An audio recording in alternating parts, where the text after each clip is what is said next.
நம்ம எல்லாரும் பொதுவா என்ன சொல்லுவோம் அப்படின்னா, "எண்ணம் போல் வாழ்க்கை" அப்படின்னு சொல்லுவோம்.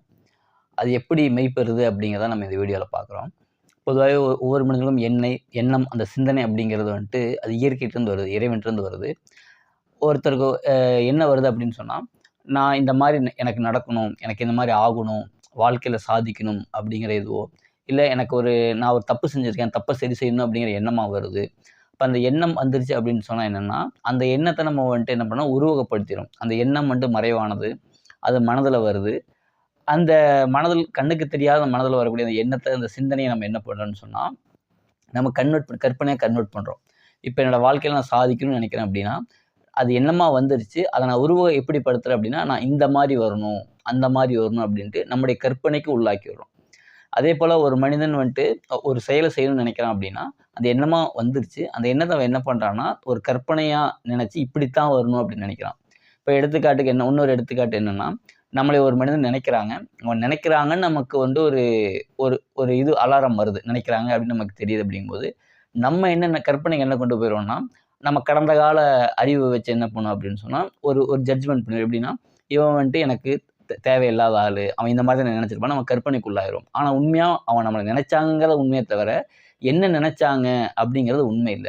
இப்ப அதே போல தான் ஒவ்வொரு மனிதனும் என்ன பண்றான்னா, தனக்கு என்ன ஒரு எண்ணங்களா கொடுக்கப்பட்டிருக்கோ, அந்த எண்ணங்கள் என்ன பண்ணா கற்பனை உருவமாக்கும்பொழுது என்ன ஆகும்ன்னு சொன்னா, அது வந்து தவறுதலாகுது, சரியில்லாததாகுது. அந்த எண்ணம் இப்பொழுதுதான் விதைக்கப்பட்டிருக்கிறது. அப்ப நம்ம என்ன பண்ணணும் அப்படின்னு சொன்னா, பொறுமையா இருக்கணும். அந்த சிந்தனையில என்னவா இருக்கணும்னு சொன்னா, இப்ப எனக்கு ஒரு பொருள் வரப்போகுது அப்படின்னா, அந்த பொருள் எனக்கு வரப்போகுதுன்னு தெரிஞ்சிருச்சு. நம்ம வந்து அவசரப்படாம என்ன பண்ணணும்னா, அந்த நேரத்தில பொறுமையா இருந்தோம், சிந்தனையில இருந்தோம் அப்படின்னு சொன்னா, அதை அதை வரக்கூடிய வழிமுறை ரொம்ப எளிமையான முறையில ஒண்ணு நமக்கு தெரியும். இல்ல அதுவே வந்து சேரும். இதுதான் ஒரு அடிப்படையா இருக்கு. இப்போ ஒரு மனிதன் ஏதோ ஒரு தப்பு செஞ்சுட்டான், யாருக்கோ ஏதோ துரோகம் செஞ்சுட்டான். அத மன்னிக்கணும்னு நெனைக்கிறான்னு வச்சுக்கங்களேன். அப்ப மன்னிக்கணும் அப்படிங்கிற எண்ணம் அவனுக்கு கொடுக்கப்பட்டுருச்சு. இவன் என்ன பண்ணுவான் அப்படின்னா, அந்த மனிதன்ட்ட போய் மன்னிப்பு கேட்கணும் அப்படின்னு நெனைப்பாங்க. ஆனா அப்படி கிடையாது. அந்த என்ன ஒரு எண்ணங்களா விதைக்கப்பட்டுருச்சோ, அத மன்னிக்கணும் அப்படின்னு எண்ணம் வந்துருச்சா இல்லைங்களா? அப்ப என்ன அப்படின்னா, இறை குணங்கள்ல அவன் கொண்டு வரணும். இறை குணங்கள் என்ன அப்படின்னு சொன்னா, இறைவனுடைய இயற்கையோட பண்பு என்னன்னா மன்னிக்கக்கூடியது. இரக்க குணம் அதிகமா இருக்கும். அந்த குணத்த அவன் கொண்டு வந்துட்டான்னு சொன்னா என்ன ஆகும்னா, இப்ப எடுத்துக்காட்டா நம்ம ஆப்போசிட்ல பார்க்குறோம். எப்ப நம்ம மனதுல அந்த இரக்கம் வந்துருச்சோ என்ன ஆகும் அப்படின்னா, நம்ம பார்க்கும்போது ஒண்ணு அவரே வந்து பேசிருவாரு. இல்ல நம்மளே அவர்ட்ட போய் பேசிருவோம்.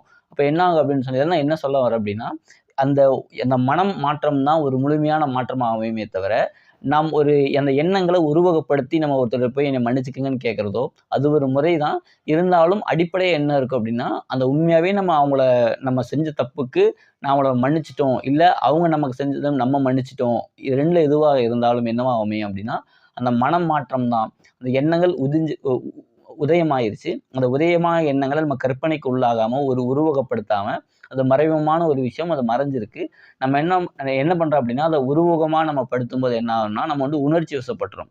உணர்வான அந்த எண்ணத்த நம்ம உணர்ச்சி வசப்பட்டு என்ன பண்ணோம், கற்பனையாக்கி நம்ம ஒரு நிலைக்கு போயிர்றோம். இப்போ ஒரு அக்குபஞ்சர் சிகிச்சையாளர் இருக்காரு. நம்ம எடுத்துக்காட்டுக்கு எடுத்தோம். கடைசியா என்னன்னா, அவரு ஒரு 1000 பேர் சிகிச்சை செய்யக்கூடிய ஒரு நபர பார்க்குறாரு. அவரு நெனைக்கிறாரு, உடனே அவருக்கு நம்மளும் இத மாரி பண்ணணும் அப்படின்னு எண்ணமா வரும்போது, அவரு என்ன நெனைக்கிறாருன்னா, எனக்கு இதே மாரி வரும்னு நெனைக்கிறாரு. ஆனா அப்படி கிடையாது.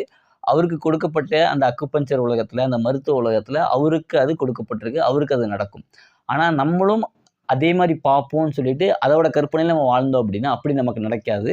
நம்மளுக்கு என்ன கொடுக்கப்பட்டிருக்கோ, நமக்கு நமக்கு எந்த ஸ்டைல்ல வருமோ அதுதான் செட் ஆகுமே தவிர, அது அவருடைய வாழ்க்கைக்கு, அவருடைய மனநிலைக்கு, அவருடைய எண்ணத்திற்கு, அவர் எந்த அளவுக்கு அந்த ஒரு எண்ணத்த நம்பினாரோ, அந்த விருப்பமா வச்சாரோ, அது அவருக்கு நிகழ்ந்துருச்சு.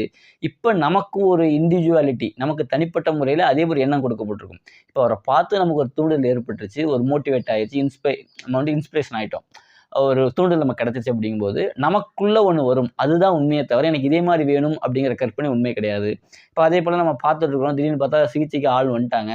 நம்ம உடனே கற்பனைக்குள்ளாயிருவோம். என்ன அப்படின்னா, எனக்கு இதே மாரி நெறைய பேர் 1000 பேர் வருவாங்க. அப்படி கிடையாது. அது அவருக்கு அப்படி. அத வச்சே நமக்கு பார்க்கக்கூடாது. நமக்குன்னு கொடுக்கப்பட்ட உலகத்துல, நமக்குன்னு கொடுக்கப்பட்ட எண்ணத்துல, எந்த அளவுக்கு ஒரு உண்மைத்தன்மை இருக்கோ, நம்பகத்தன்மை இருக்கோ, அதனுடைய வெளிப்பாடு தான் வருமே தவிர, அந்த உண்மை அப்படிங்கிறது தான் வரும். இதுல இருந்து என்ன தெரியுது அப்படின்னா, நமக்கு ஒரு எண்ணமா வருது. அந்த எண்ணத்த வந்துட்டு நம்ம கற்பனையாக்குறோம். கற்பனையாக்காம அது உண்மை நிலைக்கு கொண்டு வரணும். அதேபோல என்னன்னா, நம்ம அந்த எண்ணங்கள் நமக்கு எடுத்துக்காட்டுனா ஒரு எண்ணமா வருது. ஒருத்தர நான் நான் தப்பு செஞ்சுட்டேன். இல்ல எனக்கு ஒரு தப்பு மன்னிக்கணும்னு நெனைக்கும்போது, அது எண்ணமா கொடுக்கப்பட்டுருச்சு. நம்ம கற்பனைக்கு போயிட்டோம் அப்டின்னா, உணர்ச்சி வசப்பட்டு அவர்ட்ட போய் இது பண்ணிருவோம்.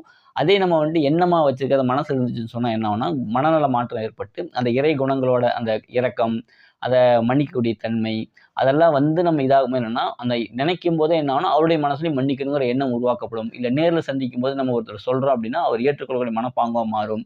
அதுக்குண்டான சூழ்நிலை எல்லாம் அமைக்கப்படும். அப்ப எண்ணங்கள் அப்படிங்கிறது கற்பனை எப்படி ஆக்கப்படுது அப்படின்னு சொன்னா, நம்முடைய இறந்த கால அறிவு, நம்ம நம்ம என்னென்ன விஷயங்கள்லாம் நம்ம மனதுல இருக்கோ, அந்த அனுபவங்கள வச்சு நம்ம என்ன ஒரு கற்பனை ஆக்கிறோம்.